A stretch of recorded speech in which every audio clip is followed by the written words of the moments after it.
I want to use this occasion to share with you something of what is in the mind of the senior management with respect to where we are going, and what factors we have to consider as we do that. I feel that these things are important to think through, especially as you interact with your students, so that when you have those scripts in front of you, it's not just a case of getting through a certain number of marked papers, but also it's seeing them as part of a much bigger thing. I'm not going to go into detail about the history of SATS and how we've got to this point. I think most of you are familiar with the humble beginnings that we had at the back of the church, the village church in Lone Hill. The fact that Chris Pepler, who is here tonight with his wife, responded to God's call to establish the seminary way back in 1996. But I do want to remind us that currently SATS is a fairly large organization. It has students in 69 countries. We have faculty in 27 countries now.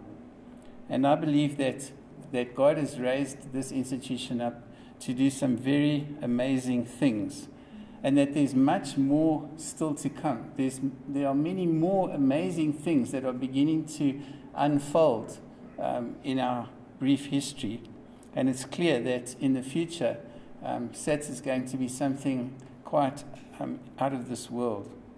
If that is the case, what should we be thinking about? Well, let's answer that question under several headings. First of all, global Christianity and the role of Africa. We've been told now for quite a few years about the shift that's taken place from the West to the rest. And we've been told on a number of occasions that it's clear that Africa is going to be the next great leader of Christianity, away from America. We accept that, but it does create a huge challenge for us. And that is that if you look around Africa right now, it is very difficult to find strong Christian leaders. Their names just don't roll off the tongue. If I had to ask you right now, can you identify 5 great Christian leaders in Africa? I think you would struggle. Now, we, as the senior management, have struggled with this question for some time, because every time we have a senior post available, head of postgraduate school or something of that nature, the obvious pressure, in a way, that's brought to bear upon us is he must be an African, he must come from somewhere other than South Africa or within South Africa in the black communities, and he must be geared towards this leadership role that we are talking about. And you know, we are struggling every time we have a post available. We are struggling so much to find even one name. And I'll give you a classic example. Recently we had head of postgraduate school, before that head of undergraduate school posts available. We were looking through many possible candidates, and I eventually, through Kevin, approached the person responsible for looking after the overseas council institutions in Africa. This person has a job of traveling to the various seminaries and to encourage them and to get to know them and to support them from the overseas council's perspective. So he's a person who's in touch with all the spiritual leaders at the seminaries in Africa. There are about 40 of them, by the way, that are supported by the overseas council. So we said to him, we've got this post available. Please, can you give us some names of people that we could interview? Who are the people who are on the horizon whom we could interview? And do you know, he looked at us and he said, I don't know one. Now for me, that's a very sad state of affairs, because we're talking here about the seminaries, the places where our future Christian leaders are being trained. Some of them are faculty members of those institutions. So it is extremely difficult to find strong black Christian leaders in Africa. And the question that immediately confronts a seminary like ours is, what is the church and what is the seminary going to do about it? How do we solve this problem?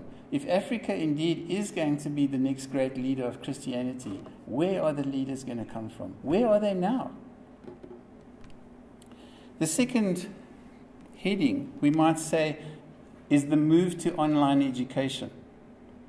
The Department of Education in the United States conducted a study in 2010. It's called the Evaluation of Evidence-Based Practices in Online Learning, a meta-analysis of and review of online learning. You can easily get hold of this report. It's freely downloadable on the net.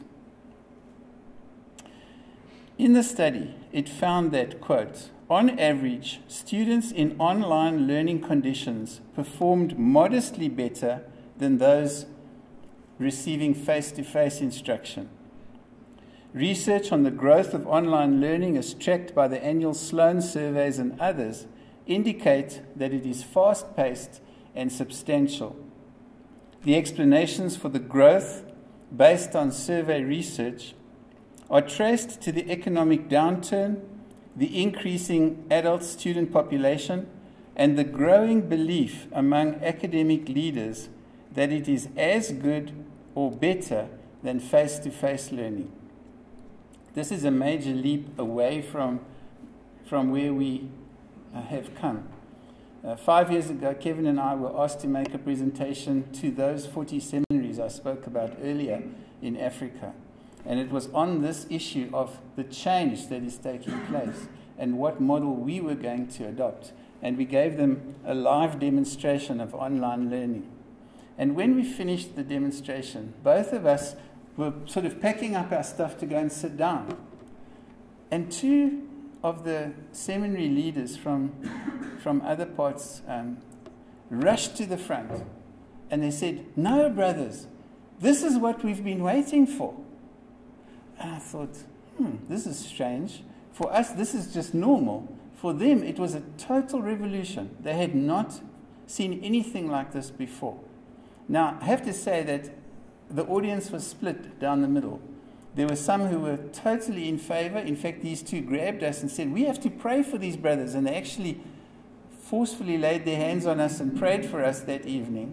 And yet there were others who said, "No ways, this is not where we're going. We're a residential institution. We'll always be a residential institution, and there's not going to be any change."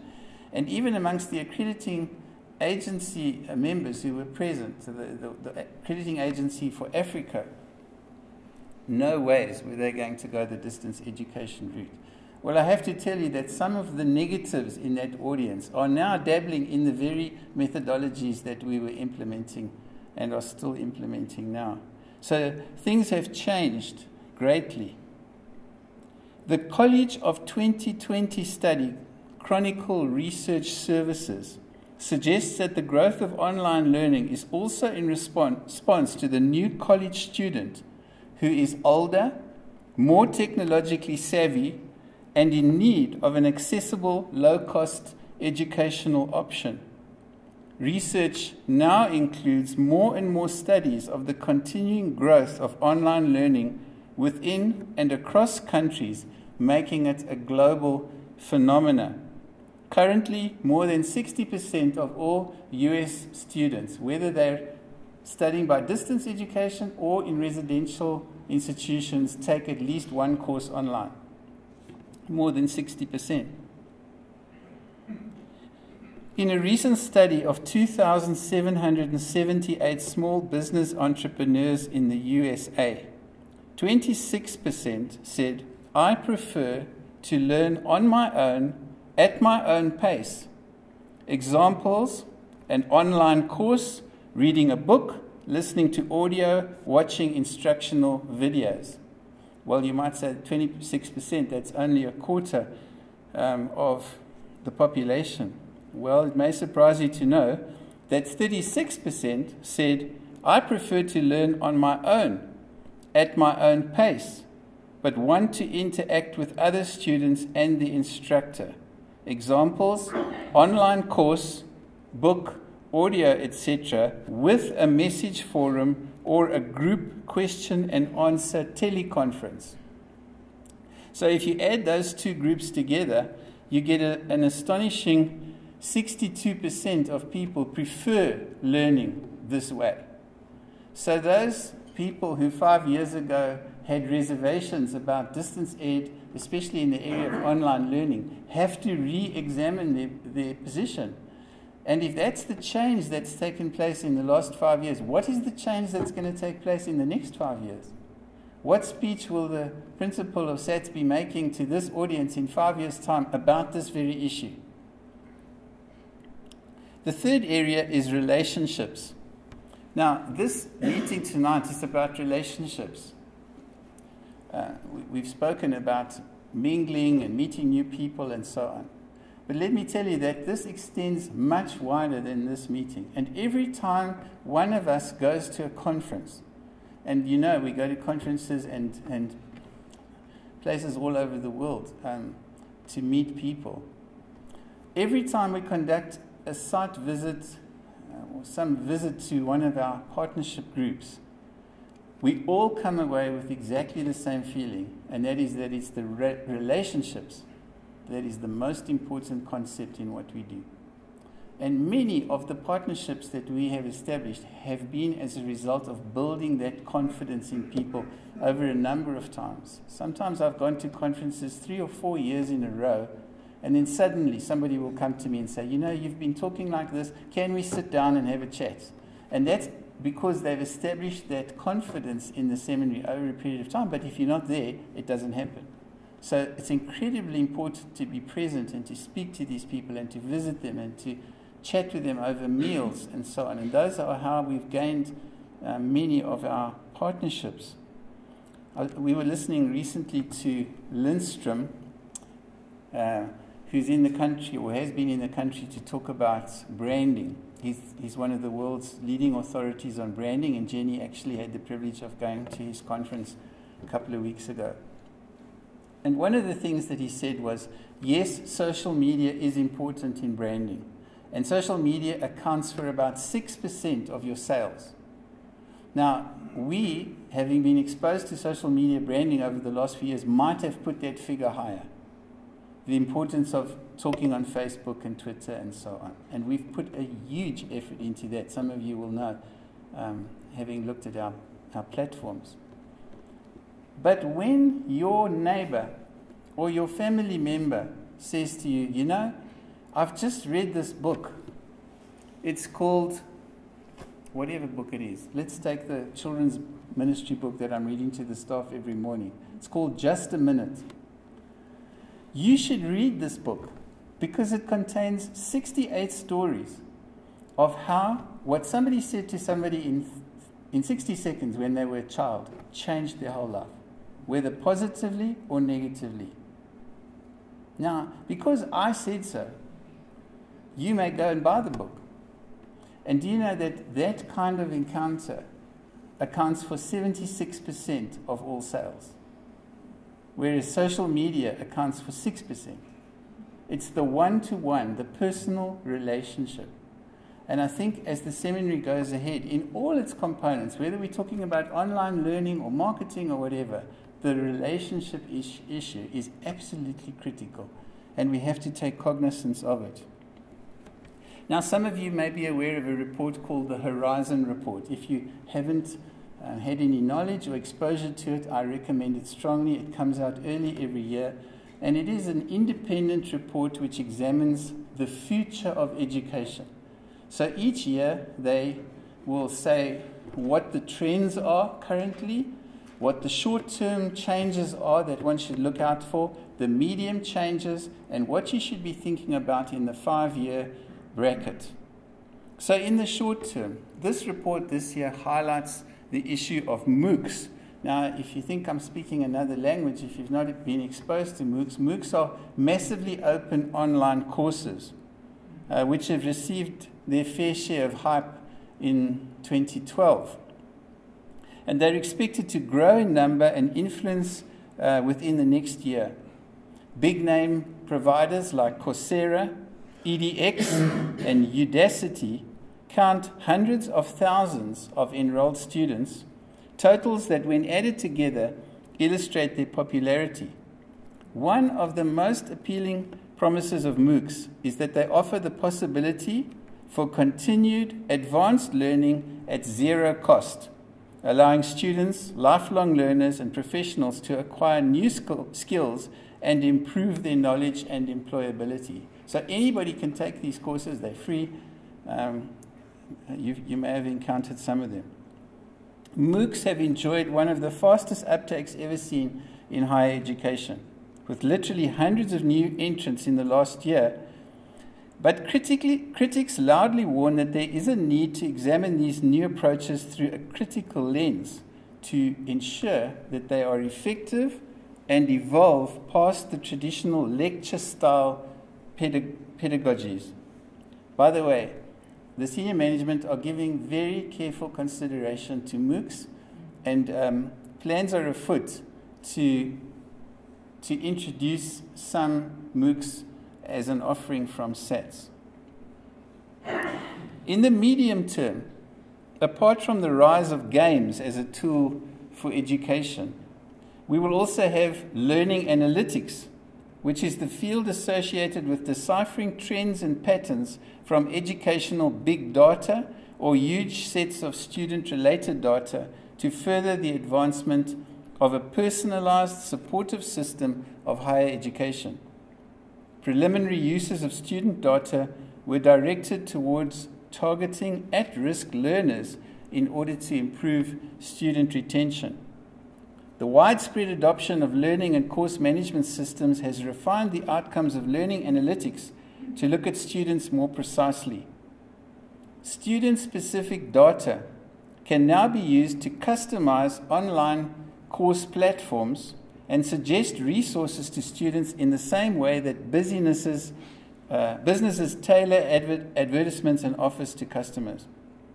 Universities are already employing analytics software to make the advisory process more efficient and accurate, while researchers are developing mobile software to coach students towards productive behaviors and habits that will lead to their success.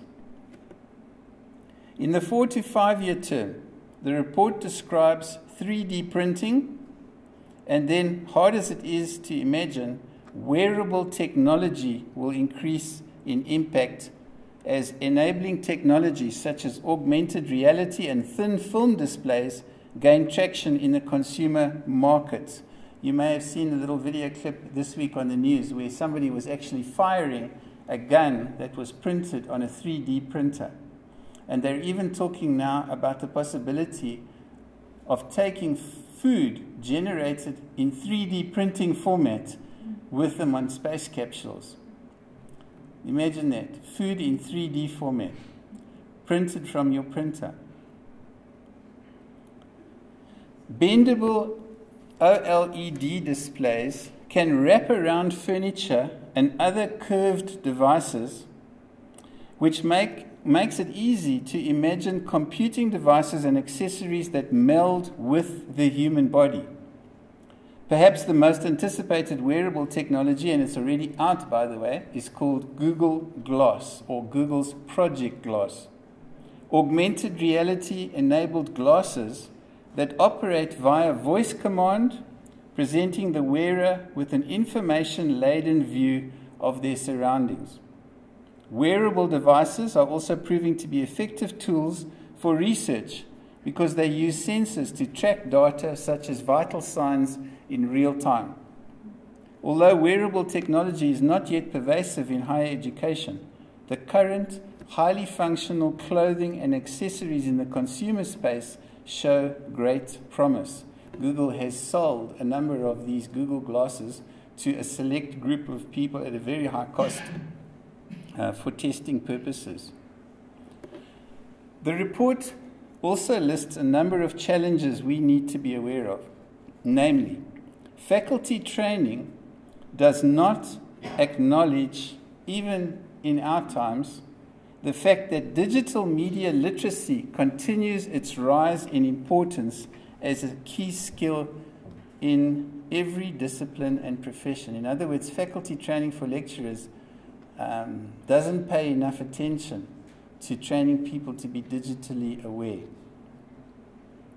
The emergence of new scholarly forms of authoring, publishing, and researching outpace sufficient and scalable models of assessment.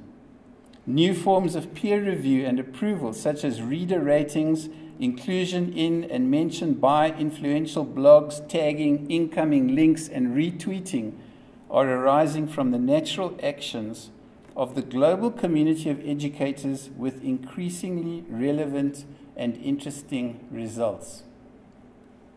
We were talking about assessment before dinner this evening, and this may affect the way you think. Next, too often it is education's own processes and practices that limit broader uptake of new technologies. This is simply resistance to change. Something comes in, but we've done it this way for 50 years and we're not changing. Well, the bad news is if you don't change, you're dead. You're dead in the water as an institution. And SATS has always claimed to be a cutting-edge institution as far as new thinking is concerned. We have to take note. The demand for personalized learning is not adequately supported by current technologies or practices. Said in another way, the increasing demand for education that is customized to each student's unique needs is driving the development of new technologies that provide more learner choice and control and allow for differentiated instruction. New models of education are bringing unprecedented competition to the traditional models of higher education. Across the board, institutions are looking for ways to provide a high quality of service and more learning opportunities. MOOCs are a good example. Most academics are not using new technologies for learning and teaching, nor for organizing their own research. Many researchers have not had training in basic digitally supported teaching techniques, and most do not participate in the sorts of professional development opportunities that would provide them. We have to give careful thought, and Willem and Kevin are here, to providing training to ensure that academics are able to deploy new technologies for learning. The fifth consideration I've entitled the demise of diversification of the traditional seminary. In Africa, many of the seminaries deploy a very unusual and outmoded model of financial sustainability or lack of sustainability. What they do is they ask their faculty to come as supported missionaries.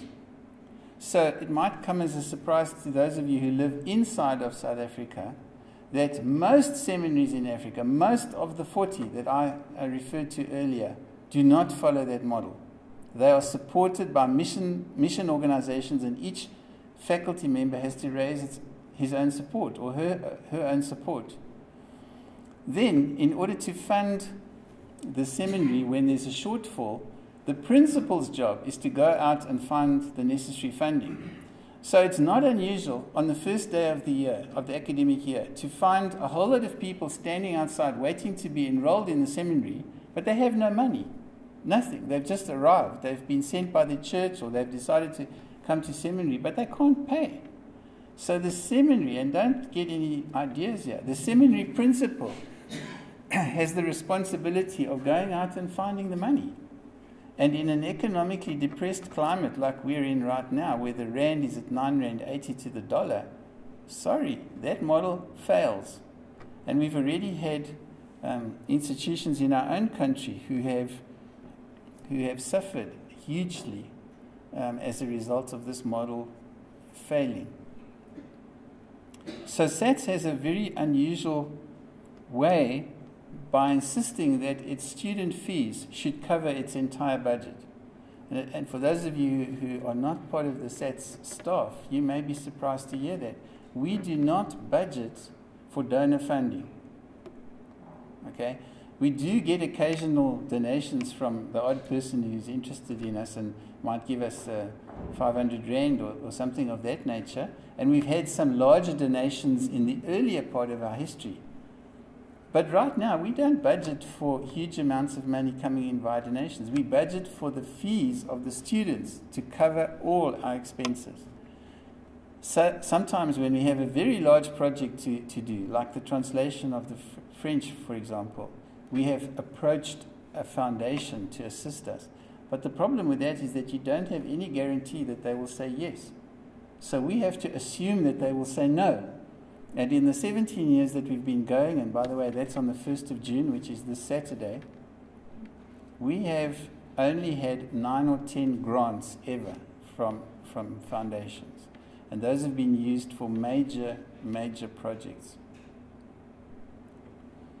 So legislation is another place where this diversification is a phenomenon. Right now, and we've just heard this in the last while, Kenya has introduced legislation that you cannot be accredited unless you become a university.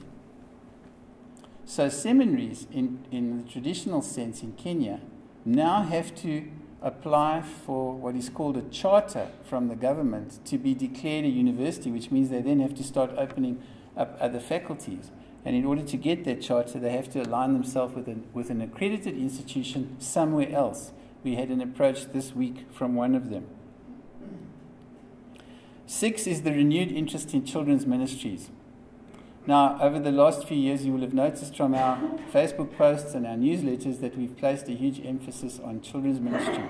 And that came from conferences that we attended organized by the 414 Window Movement, the Holistic Child Development Movement, and the Child Theology Movement. And we have been exposed to a great deal of what we think the church has missed for 2,000 years. And so we've begun to place a huge emphasis there. And my own passion for this to succeed will support that. Recently, we've had Willem appointed as the head of the Undergraduate School, who comes with a wealth of youth ministry experience. His whole life has been devoted to that in a way. And Johannes Malherbe, who of course is the kind of Mr. Children's Ministry of South Africa, and some would say even of large portions of this continent. So SATS will continue to focus a lot on children's ministry. Number 7, we might just call China. China, as you know, has featured very heavily in my thinking over the last few years, and that has been as a result of the maths of the situation. The 110 million known believers, and no one really knows the number, of which about 22 million are in the state-owned churches or the state-sponsored churches, and the rest are in house churches, constitute more born-again believers than any other country in the world, including the United States. That should startle us. That should say, what's going to happen when the Chinese government falls? And that's a given. One day we're going to open our newspaper or our e-newspaper, and the headlines are going to be there. Chinese government falls. Period. It's a prediction. See it as a prophecy, even from a Baptist, okay? What is the church going to do? So for the last 2 years, we've begun to work in China. You know, we have a Chinese page on our website now. I've been there 3 times in the last 18 months. We've begun to build relationships with key leaders. And 2 of us will hopefully go there before the end of the year again. And we've invited a delegation to come and visit SATS as well before the end of the year. Why? Because it's about relationship building in these early stages. And one day when the government does fall and the opportunities are there for seminaries to step in, we will already be there. We have a large fund given to us by one of our foundations for the specific purpose of training PhD leaders in China. And we intend to try and enroll at least 3 a year for the next few years. I don't have to say much about Islam. I think you're all aware of the rise of Islam in Africa. I think you're all aware of the radical statements that have been made over the last few years about Islam ruling the world and things like that. The growth of Islam in Europe has been scary given the huge rise in population. of the Muslim communities and the drop in growth of the populations in the Christian communities. So it isn't going to be too long before the Netherlands and places like that are actually Islamic countries. Poverty. What is the role of the church? And more succinctly, for our purposes tonight, what is the role of SATS in terms of poverty and its alleviation? One of the Millennium Goals is that poverty should be eradicated by the year 2025. Dream world. But what is the role of the church in accomplishing that? Number 10, and we're drawing to a close here, is the question of orality, an issue that has been largely ignored by the church and by the seminary and is beginning to be apparent. There are seats up front. Of the 7 billion people in the world, at least 3 billion only learn via oral teaching because they either can't read or they won't read, or their reading skills are so low that they can't learn via reading. And we've been recently exposed to what it's really all about. We're talking about 3 billion people who can't learn unless it's by oral means. So Kevin will be flying to Hong Kong next week in order to attend the World Conference on Orality. And we intend to pursue whatever we can do to make a contribution towards solving this issue, especially at seminary level. I want to say something before I close about new degrees. The government has, for the first time this year, announced that professional doctorates will be permitted. The board has already given us approval to apply for accreditation of a D-Min degree, and it will become the first fully online D-Min degree anywhere in the world. We fully expect that if it's accredited, we will have a large influx of Doctor of Ministry students from around the world.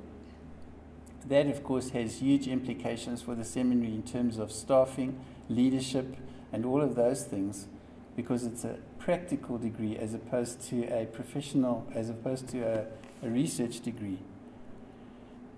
We are formulating a new degree called a Diploma in Ministry, or something similar, which in very rough terms will include 1 year of theory and 1 year of specialization in a practical field of your choice.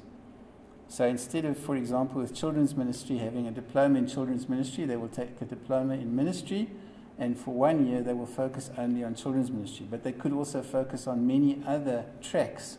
So we will divide the degree or the qualification up in many directions, and people will be able to specialize in a field of their choice, youth, missions, whatever. It's a very radical concept, and we hope that it will make a huge impact. Now, all of these things that I've mentioned are really big issues, and probably there are several others that you would have wanted me to add. But I want to assure you that our management and our senior management teams, supported so ably by the board, are very aware of these challenges, and even now are working towards making a contribution in solving them within the seminary context. A lot of our time over the last 3 months has been spent on analyzing some of these issues in detail and working on a solution, not just saying, oh, we have to do something. We take them very seriously, and we're always considering out-of-the-box approaches. We spend a lot of time thinking about how we can improve and what we should do differently in the future. But I want to remind you of one more, which I see as the greatest challenge of them all, and that is the constant pressure from liberal academics in the theological field who are literally pushing their students down a pathway to hell by their dismissal of biblical truth and any academics who hold to that truth. Willem and Mark recently attended a conference, and and it was clear that the moment you say you have a belief in the scriptures, you are automatically dismissed as an academic. It's a given. Oh, we've moved way past that, is the attitude. One of our non-negotiable foundational principles is an unswerving commitment to the biblical base of all that we believe and all that we teach, something which has encouraged many to come to us rather than to liberal institutions. This pressure, and this is a second prophecy from a Baptist, will only increase. More and more pressure is going to be brought to bear upon us to change. And we have to be aware of that. My personal plea to you as the academic staff, as the mouthpiece of the seminary to the student whose assignment you are assessing, is not to bow to that pressure, but to remain resolute in your commitment to that position which we hold. At the same time, as you write your comments on the student work, and I emphasize this afternoon, you are the only one who at that moment is helping to shape the student's spirituality and his or her journey of faith. Please do not simply make academic comments, but always include the formative components. In closing, we greatly value your role at the South African Theological Seminary, and we trust that you will see that what you do here is not just a job, but it's something which helps to mold your students into Bible-based, Christ-centered, Spirit-led men and women of God. Thank you.